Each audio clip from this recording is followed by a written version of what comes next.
Em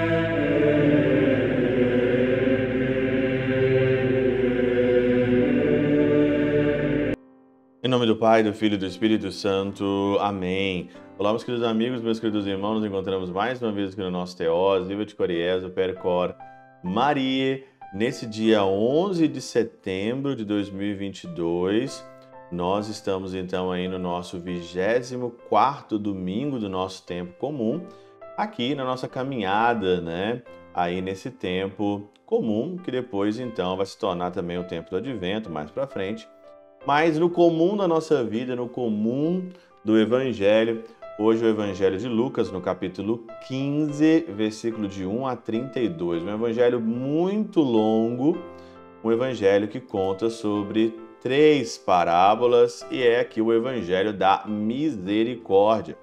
O Evangelho onde nós falamos que é o Evangelho da Misericórdia com 3, da ovelha perdida, da mulher aí que encontra, né, aquilo que estava perdido, e aqui a parábola do filho pródigo. Então são as parábolas aqui, as 3 parábolas, são as parábolas da misericórdia.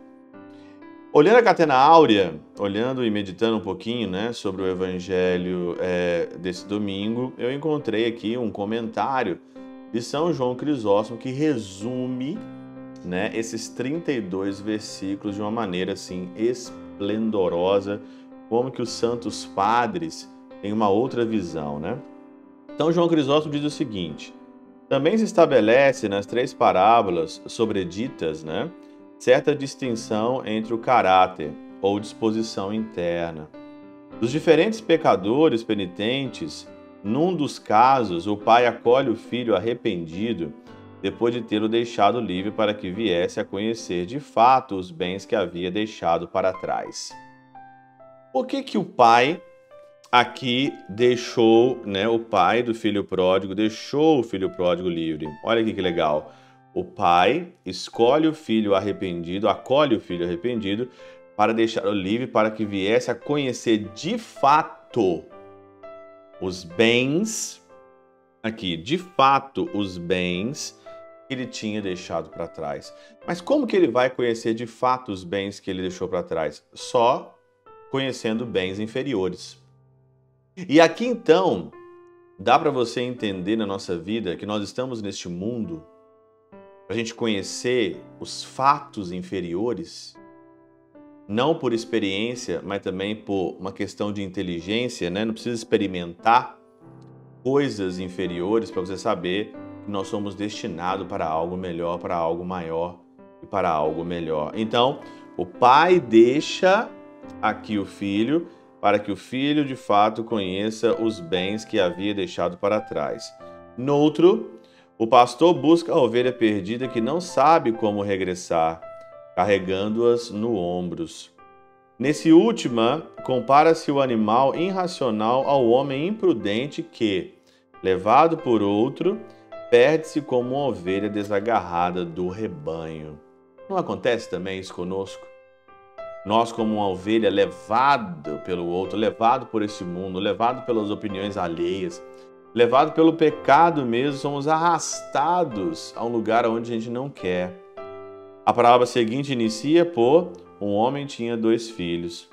Há quem diga que o filho mais velho simbolize os anjos e o mais novo o homem, e partiu para a terra longínquas quando do céu e do paraíso precipitou-se na terra. Então aqui numa outra perspectiva, São João Crisóstomo diz que o filho pródigo é Jesus Cristo, largou a casa do pai, veio para essa terra. O filho mais velho são os anjos. E a continuação da parábola interpreta em termos da queda de Adão e do estado que ele se encontrava após ter pecado. Essa interpretação me parece piedosa, não sei, porém, se verdadeira.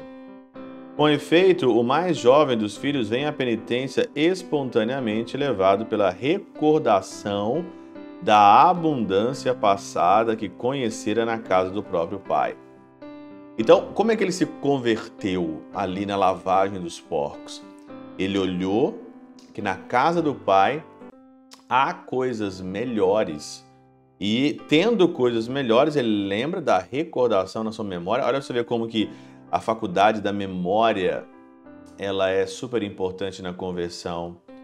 Porque você tem que trazer e sentir no teu coração, na tua vida, que existe algo melhor, que existe coisa melhor. Isso traz na sua memória. Mas nosso Senhor, quando veio ao mundo, chamou o gênero humano à penitência, sabendo que o homem sequer cogitava, por sua própria vontade, retornar ao lugar de onde caíra. Claro que para a nossa própria vontade, ele não tem vontade, ele não sabe o que é. Só que Jesus Cristo, com a tua graça, com o Espírito Santo, ele veio e instigou isso em nós, essa vontade de nós retornarmos ao lugar onde nós caímos. Nós nem cogitávamos se não for Jesus Cristo, a gente nem cogitava, a gente nem tinha vontade se não for Jesus Cristo, que instigou essa vontade em nós e nós voltarmos para o lugar onde nós tivemos caído. Ademais, o filho mais velho se entristece com o retorno e salvação de seu irmão, ao passo que nosso Senhor diz que haverá alegria entre os anjos todas as vezes que um pecador se converte. Olha que maravilha! Jesus Cristo, o Filho pródigo, ele ali, espontaneamente vai à penitência. Ele percebe que aquela lavagem não é para ele. Ele percebe, o Filho pródigo percebe que aquilo não é para ele. E nós também, instigados pela graça, pelo Espírito Santo e por Jesus, quando Jesus toca o nosso coração, a gente olha para a lavagem e a gente fala, essa lavagem não é para mim. Na casa do meu Pai tem muito mais, a promessa do Pai é muito maior, a promessa divina é muito maior. Para que eu vou ficar nessa lavagem de porcos? Para que eu vou ficar nessa lavagem aqui? E pela recordação você volta à penitência para recordar aqui, para recordar. E aí então você conhece de fato os bens que você deixou para trás.